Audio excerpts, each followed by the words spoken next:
This makes Arnie's relationship with Christine feel like Sesame Street than what you get here in this movie.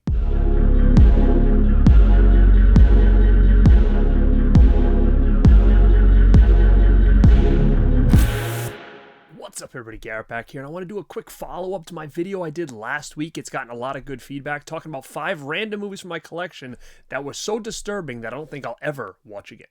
Now in that video, I kind of talk about rearranging my collection and finding a couple movies that I was like, you know what, I've only seen this once, I didn't really care for it, or I've seen this and I'm never going to watch again. It just isn't the type of movie I'm into anymore.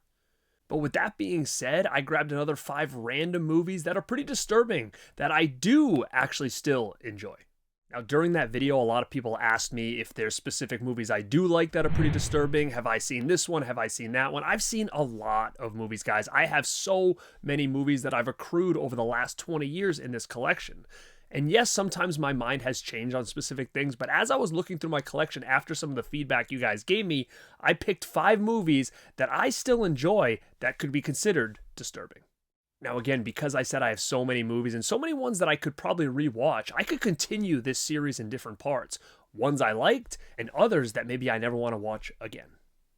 Now guys, that's for another day. Let's get into these 5 movies. Like I said, it was at random. I could have picked a bunch of different ones, but these are just the ones that I saw right away that I'm like, yeah, these were pretty disturbing movies to some people, but I still dig them. Now the first one is going to be one from 1978. And this is a movie called The Brood from David Cronenberg. I am a huge fan of David Cronenberg. So again, as far as these movies being disturbing or not to some people, I'm actually a big fan of Cronenberg and a lot of the movies that he's done. Now again, he's known for kind of wacky, wild, disturbing, brutal body horror. I just did a full episode on body horror with my podcast, The Radpack. You can check out that episode on YouTube and on all audio platforms where we talk about this subgenre of body horror. Now again, going back to disturbing movies, there's so many that are in that body horror subgenre that I absolutely love. So with that being said, The Brood is a movie about a couple that are having marital problems. They have a daughter and they're really having some problems, and the wife seems a little bit mentally ill.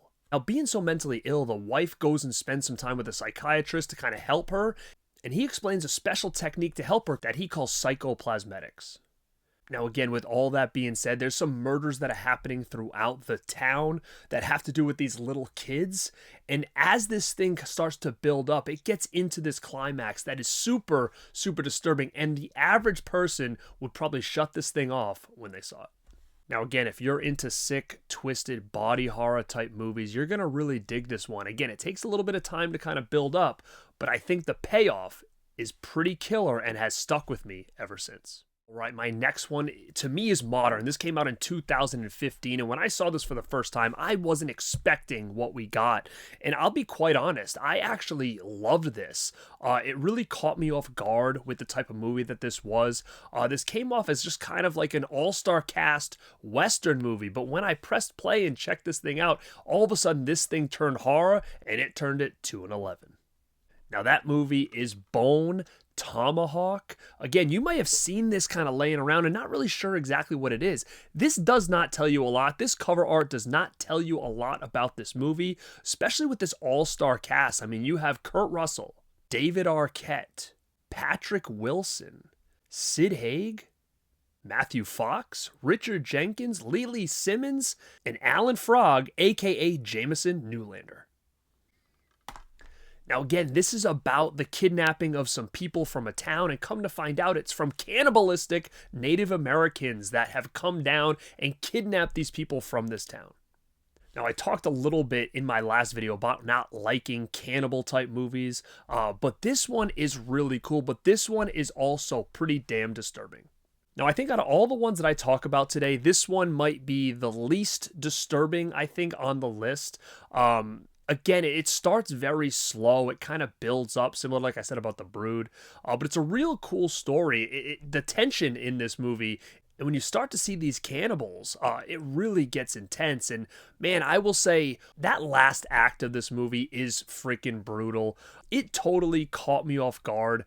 And I bet a lot of people who have seen this just specifically for the cast probably saw that ending and thought to themselves, I will never watch this thing again. But man, this is such a cool movie, and it's really not one that enough people talk about. So Bone Tomahawk comes in as one of my picks in 5 disturbing movies from my collection that I still dig.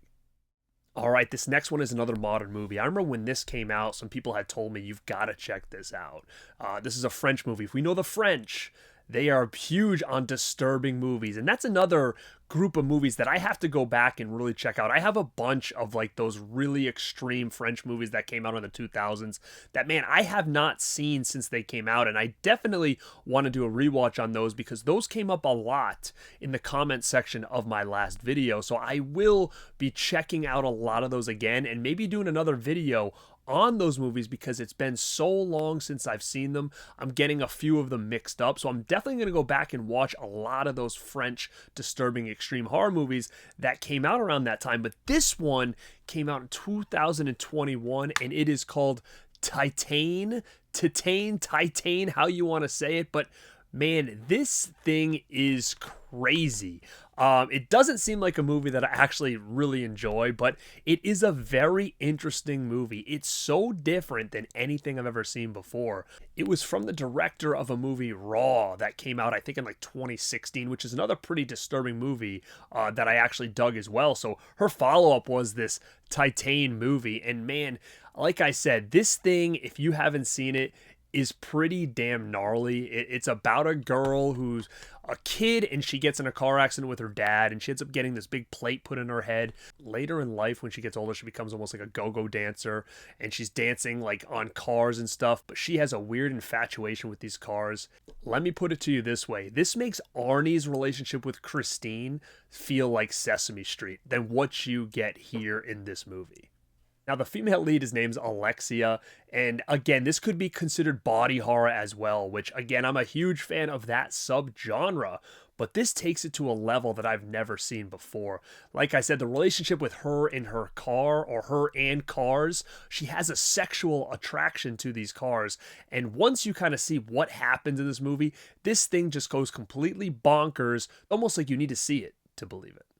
Now, guys, let me know what you think of Titane. It won some awards and stuff like that, but it's definitely one that I feel like people were talking about for a little while, but then it just kind of fell off. So let me know if you ended up checking this thing out.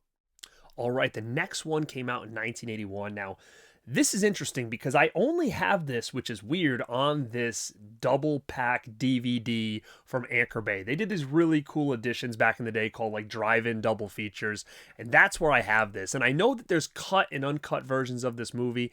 I'm pretty sure I've seen the uncut version at some point, but I do not own it other than this DVD because I love this movie so much. I was waiting for like the right edition to come out. And they did put an edition out a couple years ago on Blu-ray that kind of passed me by. And I know it's available now from Umbrella. I actually saw that Kino kind of started talking about they might do it. Second Sight has been teasing this for so long, and I've been holding off to get that Second Sight 4K with all the different versions of this movie because this thing is absolutely wild. And when I saw this for the first time, I was completely taken back by what I saw, but it's almost to a point where the movie is so interesting that I can't get enough of it. And that is 1981's Possession. So Possession with Sam Neill. Like I said, this is the only way I have this movie. I'm sure this is the cut version of this movie, but I'm almost positive, seen the full uncut version on streaming or something like that in the past. But this is Possession. You can see that here. Let me see if there's a card for it inside. Yeah, so if you guys have the Blu-ray, you might recognize this. This was the image on that like Mondo Blu-ray. I think it was Mondo that put it out back in the day, but I never ended up getting this. I really do want a new edition of this. Let me know, guys, if anybody knows the story on the physical media editions of Possession. Are we getting one from Second Sight? Because if not, I think I'm just going to jump on that Umbrella release because it does look really, really cool. But I love this movie. This is a real screwed up, disturbing movie about Sam Neill and his wife. They have a baby. His wife all of a sudden wants a divorce from him. He's not really sure exactly why. He's very taken back. Why do you want a divorce? Well, she does, and it's because she's fallen in love with somebody else, and in the process of this, Sam Neill and her are fighting back and forth about it. He can't understand why she wants to leave him. He ends up hiring a private investigator to kind of find out who this person is that she's seeing, or because she keeps kind of sneaking off, and he knows she's seeing somebody. Who is this person?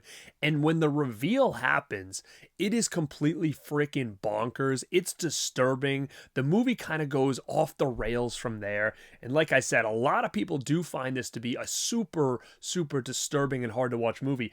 But I love this thing. I think when a movie can really get me to step back and be like, wow, I wasn't expecting that. It shocked me.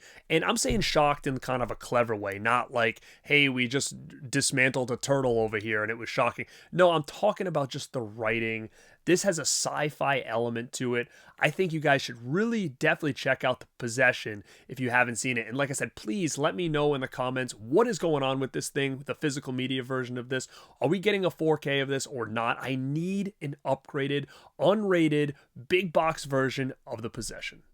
All right, and the last one on my list is one that people have kind of told me, I can't believe you actually like this movie. I know you so well. It doesn't seem like the type of movie you would like based on the context of this movie. So much so that when people start talking about this movie, they'll explain it and they'll be like, oh, but I'm still a good person even though I've seen this or I watched this.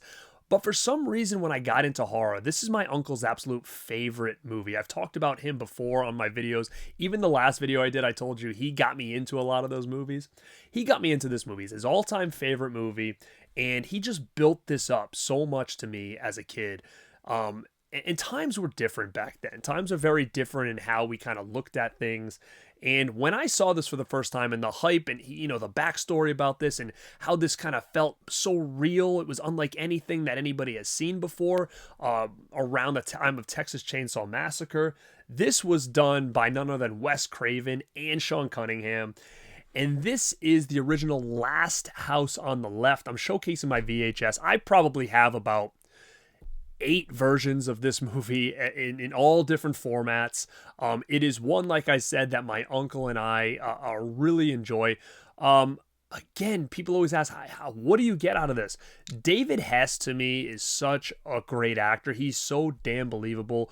When you know the kind of ins and outs of this movie, and man, look at this VHS tape. I absolutely love this artwork here. This is kind of like that alternate art, but this is the artwork that I remember growing up when I first got introduced to this movie, and really, really cool. Now, it's basically about these 2 girls that get abducted by this group of criminals, and they take these girls and they kind of have their way with them. It's pretty brutal. It's too real for a lot of people. There's a lot that goes on in this movie that really is super disturbing. It makes people uncomfortable. Now, again, I totally understand that, but I think when it comes to the overall movie, like the wraparound story to this and what makes this so good to me, is that these people do this to these girls. And I don't want to give away a lot of what goes on, but anyway, that group of criminals ends up needing a place to hide. And they go to this house outside the woods where they did this to these girls, and come to find out the house that they go and stay at are the parents of the girl that they just, had their way with and tortured and kidnapped and all this other stuff. And it's kind of a crazy story about the parents kind of figuring it out, like their daughter's been missing, and it's just wild. It becomes like this big revenge story. But again, there's a lot of context in this movie that a lot of people don't agree with, a lot of people have a big issue with, that this would probably be on a lot of people's list of I'll never watch this damn movie again. But like I said, this was such an important movie into my gateway into horror, believe it or not, just due to, again, my uncle telling me a lot of the backstory about this movie, watching documentaries about this movie, reading books about this movie, and how different this really was back in the day when this came out. So, guys, my last pick of my 5 is going to be the 70s Last House on the Left. And I'm really curious to kind of find out what you guys think of this movie, because it does feel like a movie that was so universally loved even 10 to 15 years ago, has a very different fan base now, or a very different look now when you talk to people about this movie. And it seems like I'm kind of on an island on my own when I say, like, yeah, I still really do like Last House on the Left, I mean, I've got so many editions of this movie. Like, it was just a staple for me when it came into getting into the horror genre. But guys, again, I could have picked so many more movies. I picked these 5 because they were around and I saw them and I said, I'll put this on the list. But let me know what you think of these movies. Like I said, these are pretty disturbing movies for some people, but these are ones that I definitely can go back and watch again. So I hope you guys like this video, this little follow-up video. If you haven't watched the first one I did about the 5 disturbing movies from my collection I'll never watch again, go check that out and let me know if you like this video. It's a lot easier talking about 5 movies when I have to do a certain topic than 10 or 15 and stuff. But if you like these more shorter kind of videos talking about these movies that maybe just kind of passed you by, let me know that down in the comments below. Like, subscribe if you're into all things horror, nostalgia, physical media, and collecting, because this is Garrett at Born to Be Rad. And like always, stay rad.